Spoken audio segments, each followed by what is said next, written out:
আজকে যে বিষয়টা নিয়ে কথা বলার বেশি দরকার, যেহেতু আগামীতে একটা সময় আসছে যখন এই বিষয়টাকে নিয়ে মানুষ বেশি পাপে লিপ্ত হবে, এই জন্য বলছি।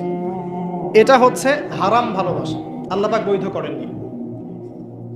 এমনকি কথা বলার সময় আল্লাহ পাক বলেছেন একজন গায়রে মাহরাম মেয়ে যেন পর্দার আড়াল থেকে কথা বলে, কিছু চাইতে হলে যেন পর্দার আড়াল থেকে চায় এবং গলার ভয়েসটা যেন কর্কশ হয়। আল্লাহর লিমিটেশনগুলো দেখেন আর বাস্তবতা দেখেন।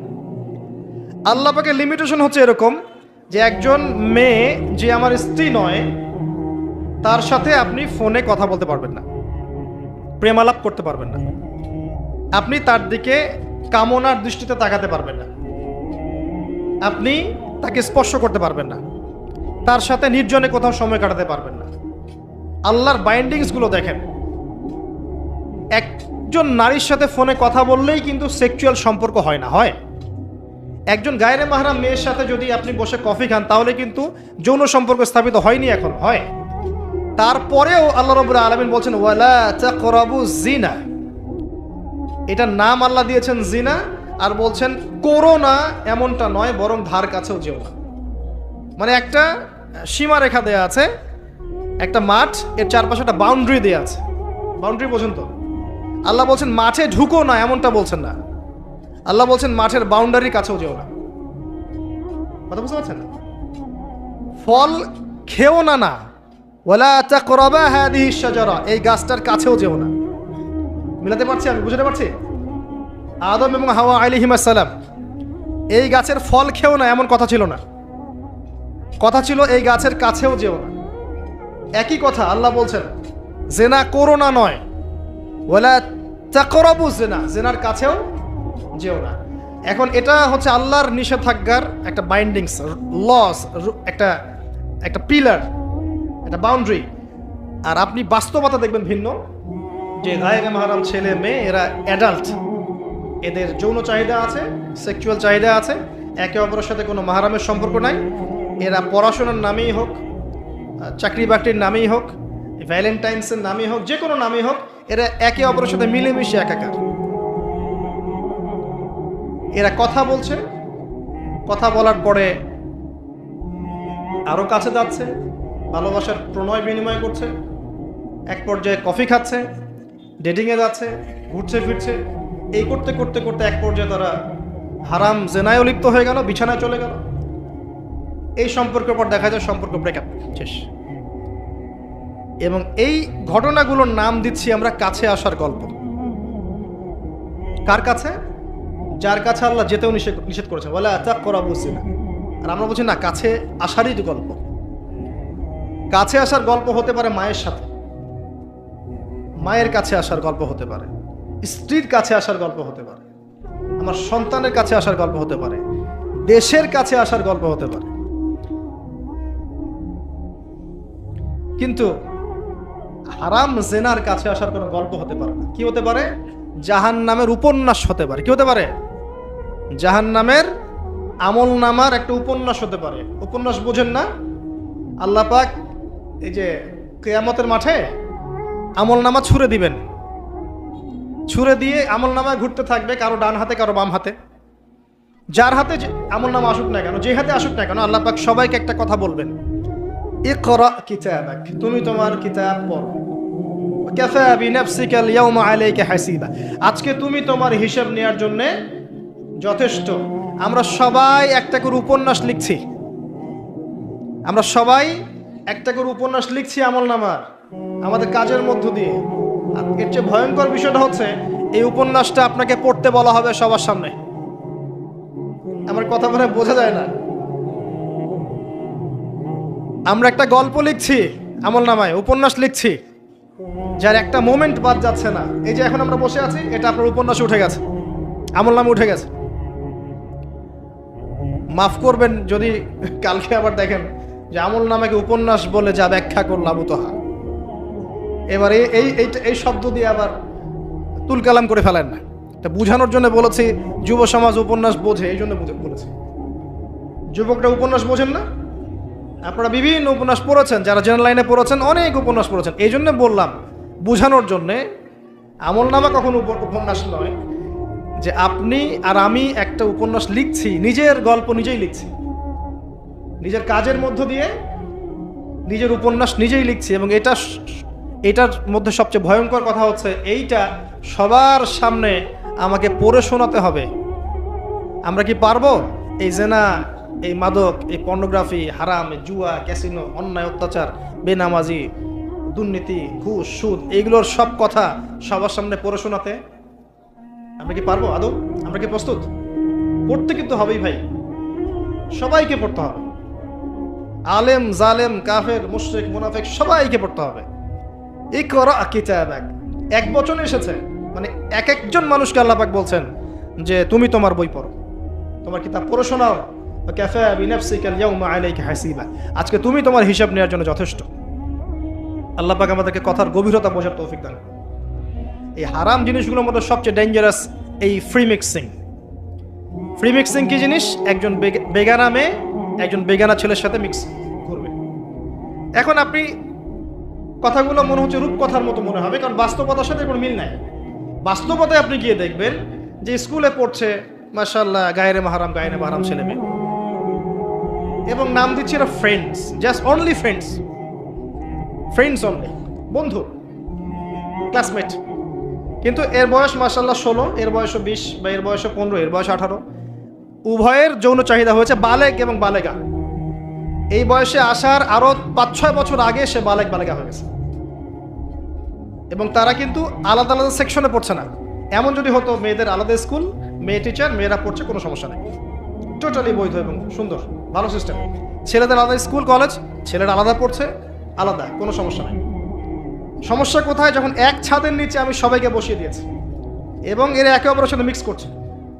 মিক্স, যেখানে আল্লাহ বলছেন কাছেও যেও না, এরা কথা বলছে, নোট টেক চেঞ্জ করছে, একে অপরের সাথে গ্রুপ স্টাডি করছে, কফি খাচ্ছে, দেখা সাক্ষাৎ করছে, ডেটিং করছে, একে অপরের সাথে যৌন মিলনও করছে, একে অপরের সাথে বসে পর্ন দেখছে, যৌন মিলন করছে, সেক্সুয়াল সম্পর্ক স্থাপন করেছে, এবং মানুষ বুঝাচ্ছে এদেরকে এই সম্পর্কটা বৈধ, ভালো সম্পর্কটা পবিত্র, পরে বিয়ে করে নিলেই হয়ে গেল।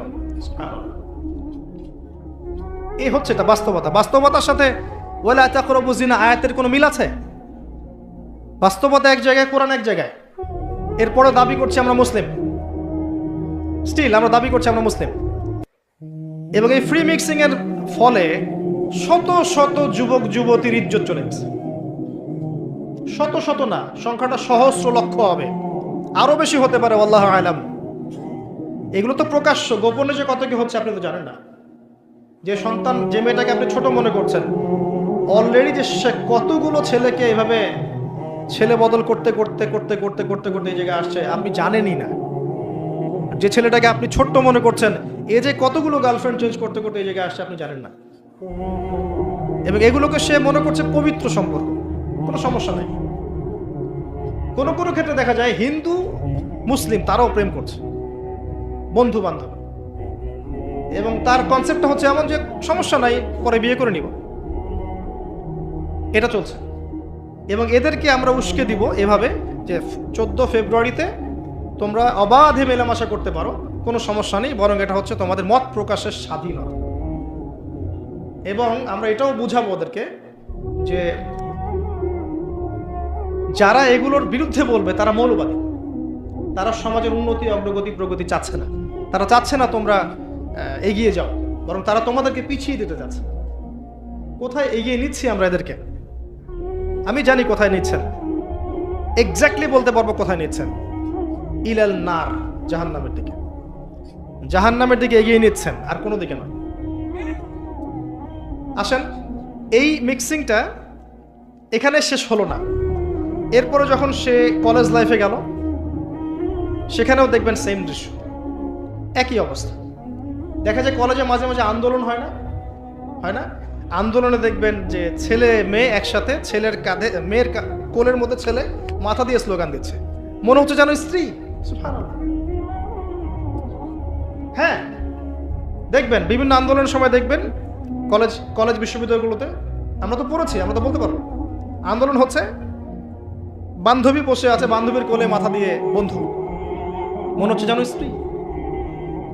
স্ত্রী না পাবলিক প্রপার্টি, আল্লাহ ভালো জানে। পাবলিক প্রপার্টি, যে কেউ ভোগ করতে পারে। এটা কলেজে শেষ থাকলো না, ইভেন স্কুল কলেজের মধ্যে দেখবেন যে আপনি টিচার একজন পড়াচ্ছেন, পুরুষ টিচার, এর চারপাশে মেয়েরা গোল করে বসে আছে ব্যাচ। পুরুষ টিচার মেয়েদের ব্যাচ পড়াচ্ছেন, মেয়েরা সবাই তার গায়ের মাহরাম। দর্শনটা এখানে এরকম না, এরা তো আমার মেয়ের মতো, এরা তো আমার মেয়ের মতো, জাস্ট এইভাবে, তুমি তো আমার মেয়ের বয়স। কথা বুঝতে পারছেন?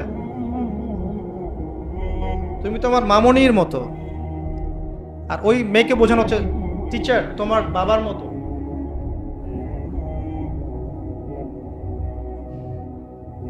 একটা পুরুষ টিচার, চারপাশে মহিলা, মেয়েরা বসে আছে, সবাই অ্যাডাল্ট, সবার সাথে তার বিয়ে জায়েজ, সবার সাথে তার বিয়ে শরীয়ত সম্মতভাবে জায়েজ।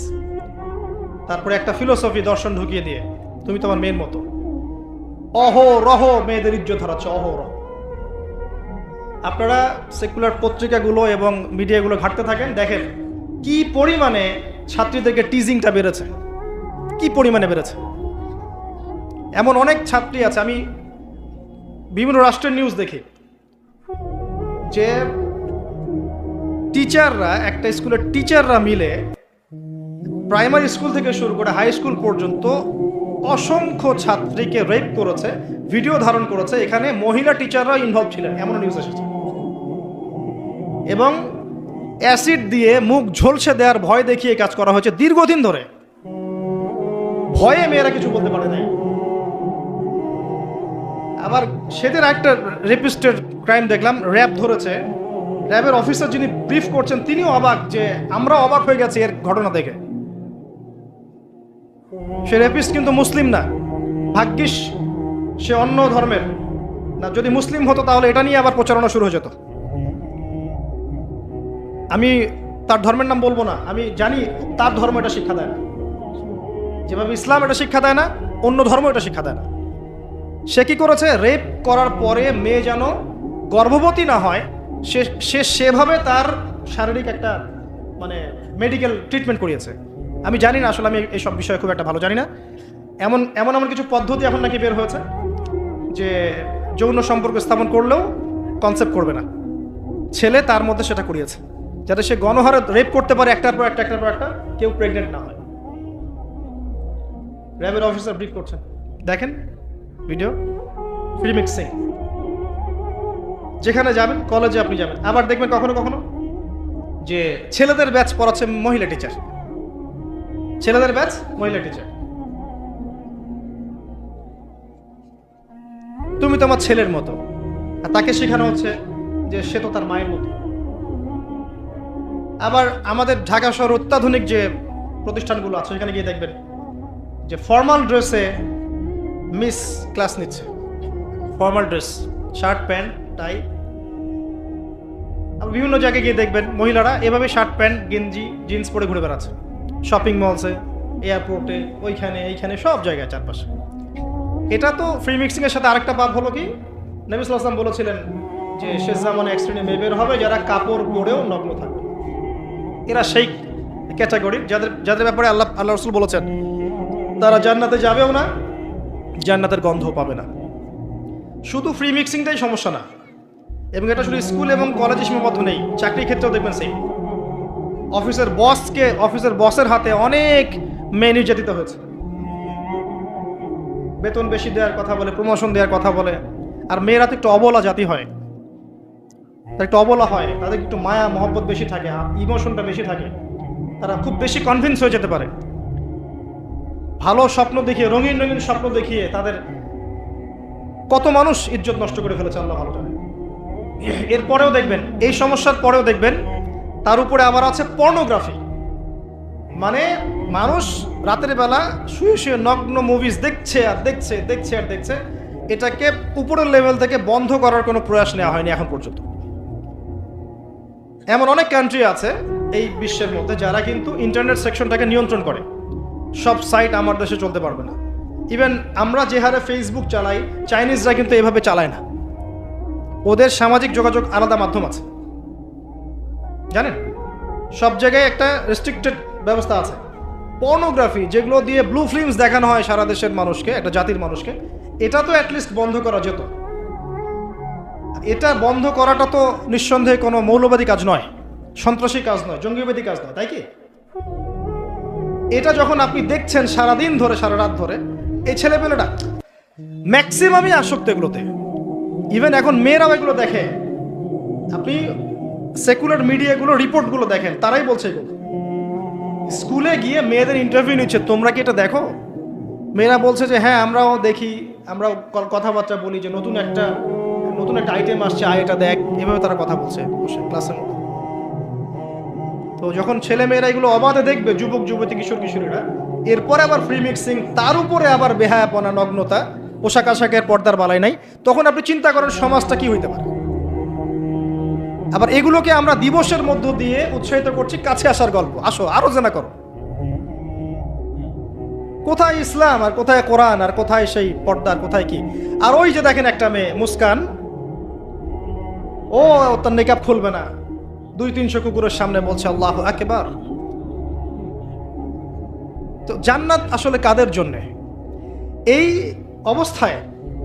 অবস্থায় যদি আমরা কেউ খাস পর্দা করছি, এখন যারা আবার খাস পর্দা করছি তাদেরকে আবার বাঁকা চোখে তাকানো হচ্ছে, আবার কাউন্টার। এমনি তো চলছে এগুলো, আর উপর আবার কাউন্টার। একটা জায়গা বাকি রাখছে না শয়তান আপনাকে ফিতনায় ফেলার জন্য। এই অবস্থায় কেউ যদি পর্দা করতে যায়, ওকে আবার বাঁকা চোখে তাকানো হচ্ছে। এ তো ভালো সুবিধার মনে হচ্ছে না। তোমার বোরখার নিচে কি বোমটম আছে নাকি? সাইকোলজিক্যাল আক্রমণ। বোরখা পরে যাচ্ছে স্কুল কলেজে, টিচাররা কেমন করছে, তার সাথে কেমন যেন আচরণ করছে। এটা কেন করছো? মুখটা খোলো, নাহলে পরীক্ষা দিতে দেবো না। এগুলো চলছে। এরপরেও আরো আছে বিভিন্ন beauty contest, media, movies, cinema, এইসবের মধ্য দিয়ে ঘরে ঘরে ঢুকিয়ে দিয়েছি যে এই ফ্রি মিক্সিং, বেহায়াপনা, নগ্নতা, এটাই প্রগতি, এটাই উন্নতি, এটা অগ্রগতি। ইভেন আমাদের ছোট ছোট বাচ্চারা এগুলো দেখে দেখেই বড় হচ্ছে এখন। জানি না ওরা আবার কোন জেনারেশন হয়ে আল্লাহ বলবে। এর উপরে এসেছে সেলফি এবং ছবি ভিডিওর একটা মানে বুদ্ধি প্রতিবন্ধী জেনারেশন। একটু হলেই সেলফিস, ফেসবুকে আপলোড, আবার টিকটক, আবার ইউটিউবিং, আবার নিজে নিজেই হাসে, নিজে নিজে ছবি তোলে। আর অনলাইনটা অ্যাভেলেবল হয়ে গিয়ে সবার হাতে হাতে স্মার্টফোন যখন গিয়েছে, তখন এগুলো আপলোডিংটা খুব বেশি হচ্ছে। আপলোডিং, আগে ঘটনা ঘটতো সবাই জানতে পারতো না, এখন ঘটলে সারা দুনিয়ার মানুষ এক মুহূর্তে জেনে নেবে। তখন একটা খারাপ ভিডিও সবার হাতে হাতে, ঘরে ঘরে। এবার এই হারাম ভালোবাসা, এটা ভালোবাসা বলার অপরাধ হবে, এই হারাম প্রবৃত্তির এই নগ্ন দাসত্ব, এই দাসত্বটাকে ভালোবাসার নাম দিয়ে আল্লাহর নাজিলকৃত পবিত্র ভালোবাসাকে চ্যালেঞ্জ করা হয়েছে। এবং বিভিন্ন মানুষ, সমাজের বিভিন্ন শ্রেণীর মানুষকে এই হারামের দিকে ধাবিত করা হয়েছে, যাতে সবাই জান্নাতের কাছে না বরং জাহান্নামের কাছে আসতে পারে। এই হলো অবস্থা। এখন এই অবস্থায় আল্লাহ রাব্বুল আলামিন মুমিনদের জন্য সলিউশন দিয়েছেন সূরা নূরের মধ্যে। কুল লিল মুমিনিন ইয়াগুদ্দুনা মিন আবসারিহিম ওয়া ইয়াহফাযু ফুরুজাহুম, এটা পড়ে আছে আপনার কোরআনে। মুমিন পুরুষদেরকে আপনি বলুন, হে নবী, তারা যেন চক্ষু নিচু রাখে এবং তাদের লজ্জাস্থানের হেফাজত করে। মুমিন নারীদেরকে আপনি বলুন যেন তারা তাদের লজ্জাস্থানের হেফাজত করে, চোখ নিচে রাখে, এবং তারা এই মানুষদের ছাড়া অন্য কারোর সামনে যেন না যায়, এবং জিনাত, হিজাব তারা যেন অবলম্বন করে। এটা আল্লাহর আদেশ। Only Quran or only hadith and only Islam can solve this problem. কোরআন, সুন্নাহ এবং ইসলাম ছাড়া কেউ এই সমস্যা সলভ করতে পারবে না। এখানকার সলিউশন এগুলা। প্রথমত তারবিয়াত দিতে হবে ছোট থেকেই, তার উপরে নিয়মিত ইমানের চর্চা রাখতে হবে, তার উপরে ছেলে মেয়েদেরকে পর্দা বোঝাতে হবে, ছোট থেকেই মেয়েদেরকে পর্দায় রাখতে হবে। তারপরেও যদি বড় হয়ে এদের মধ্যে খারাপ চিন্তা আসে, চোখ নিচু করতে হবে। যেগুলো অশ্লীল সেগুলোর ধার কাছে যাওয়া যাবে না। দ্রুত এদের বিয়ের ব্যবস্থা করতে হবে যাতে ওরা পবিত্র লাইফ লিড করতে পারে। তারপরে দেখবেন আস্তে আস্তে কিছুটা হলেও, 100% না হলেও কিছুটা হলেও আপনি ফিতনা থেকে দূরে রাখতে পারবেন।